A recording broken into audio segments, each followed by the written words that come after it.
Terrible job. Terrible job. Power steering pump on a 2006 Kia Amanti.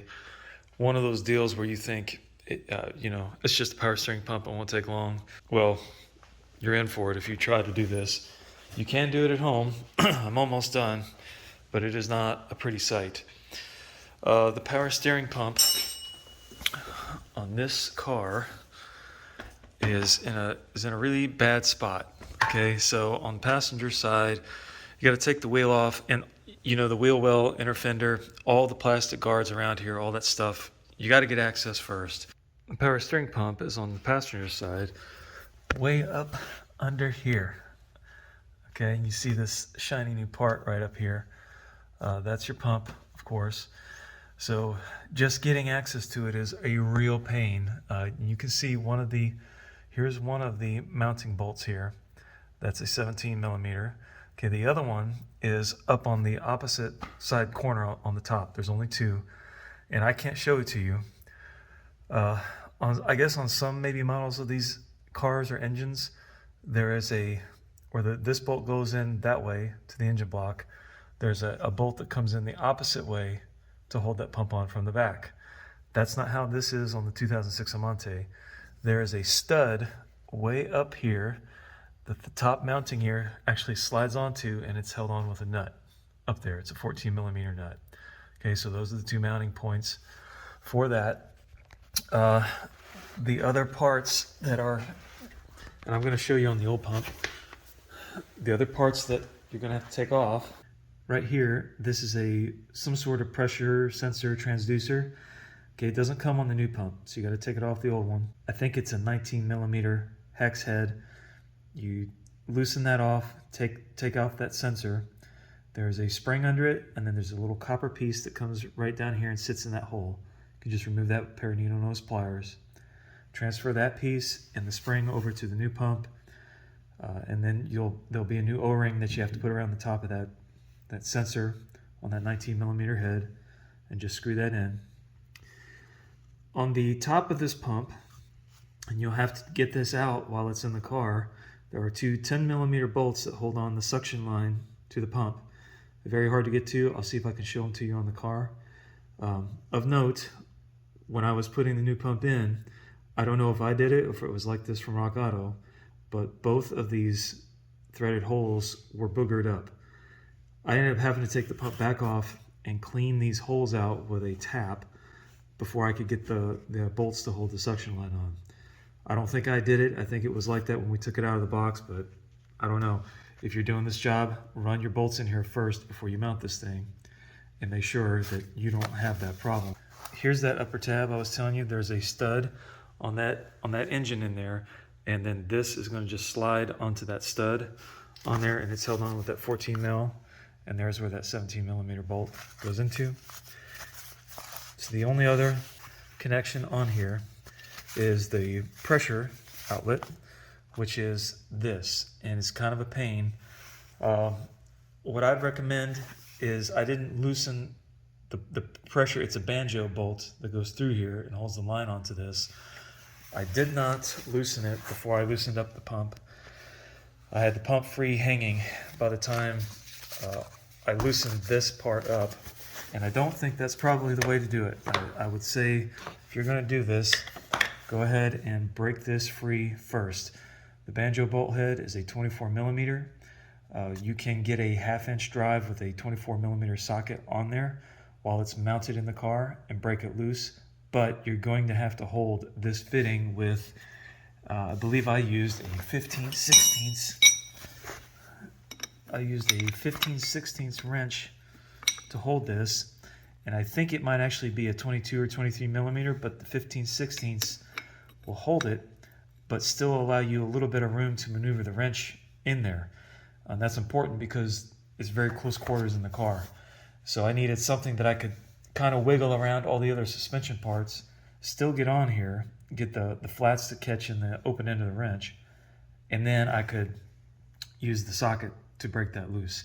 And that's also how I tightened it up. I had every intention of replacing the pressure hose and the pressure lines when I did this job, and I found out it is pretty much impossible with the subframe in the car.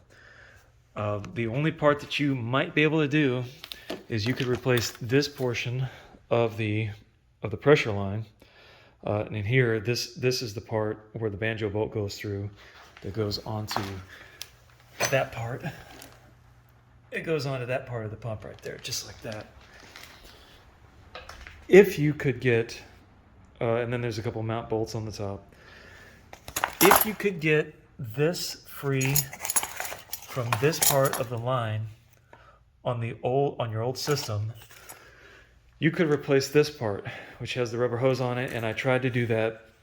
The problem is where this connection is in the car is very, very hard to get to. This connection was very, very tight on this car, and I messed with it, and I was afraid. I had it slip once. I was afraid I was going to round this fitting completely off, and so I just gave up, which is unlike me, but I worked on that for a couple hours and just couldn't find a way. This line itself is buried behind the rack and pinion, and as far as I can tell, there's no way you could get this hard line in or out with the steering rack in the car, and there's no way that you can remove the steering rack without either dropping the subframe. There's too much stuff in the way. So I didn't end up replacing any lines on here because of that. There was just too much involved in it to make it worthwhile. And it didn't look like any of that was really leaking anyway. It looked like what was leaking was over here on the pump side from old O-rings. And this pump didn't work at all, by the way. I also replaced the reservoir. Or I should say the guy that owns this car replaced the reservoir while I was doing some other things. So there's your new line on there. This is the suction line that goes down to the pump. These are lines that come up from a power steering cooler down here, which is right here. That's the power steering cooler. I took one of the rubber lines off of it thinking I'd replace it. I thought these were going to be the replacement for it. Neither one of those are the right ones. This is all from Rock Auto, by the way. So we put the old line back on. The only other thing that kind of threw me for a loop on this car was serpentine belts and how to get them off. This car is not standard in having a normal idler pulley that's spring-loaded. And I'll just get right to it. This pulley here, right above this oil filter, this is the adjustment pulley for the main serpentine belt. What you're going to do is loosen this bolt. This is a 14 millimeter. You're going to loosen it, and then you're going to take that same 14 millimeter and put it on this bolt right here, and you're going to loosen that, and it's going to allow this to go up, okay, and take the pressure off. Not intuitive, not something I'm super familiar with. There is very, very little room when there's pressure on this to get your socket on here in between that and the body of the car. Okay, that was a very difficult point, and I wound up having to use one of these from the old Hazard Fart to get enough access in there to do it. Okay, and it's the same exact kind of thing that holds, there's a separate belt just for the power steering, and that's the same kind of adjustment you have for that as well. And it is right here. You're going to loosen this, and then here is the adjuster to take the pressure off of your power steering. It's a very awkward system that they've designed here. I don't know why, but that's where it is. So that will allow you to get that off. And the belt, and it's an awful pain to get to. And here's the belt for the power steering on this car. And it's textbook or the freak out. And it's got some, looks like some Kia Hyundai markings on here. It could be original to this car, I don't know. That is this job in a nutshell. Here's the upper part of that pressure sensor that comes off your pump. This is where it plugs into up here. So you got to take it loose from some of these mounting parts in here, like these little tabs. You're gonna have to pull those out. The pressure line that I told you, the part I wanted to replace, it's held to the back of the engine up here by these two 10 millimeter bolts. Whether you replace that line or not, you're probably going to have to take these loose so that you get enough movement. And here's part of the pressure line too. You can get enough movement to work your pump in and out of the hole down here. Right there In the center frame, you see that black tube going down, and there are two 10mm bolts on either side of it. That's the suction line for your power steering pump, and there's an O-ring that's sandwiched in between there. That is very hard to get that in there and started, and to get the bolts to catch. That's the part, I don't know if I screwed up those holes or not, but regardless, I got it fixed.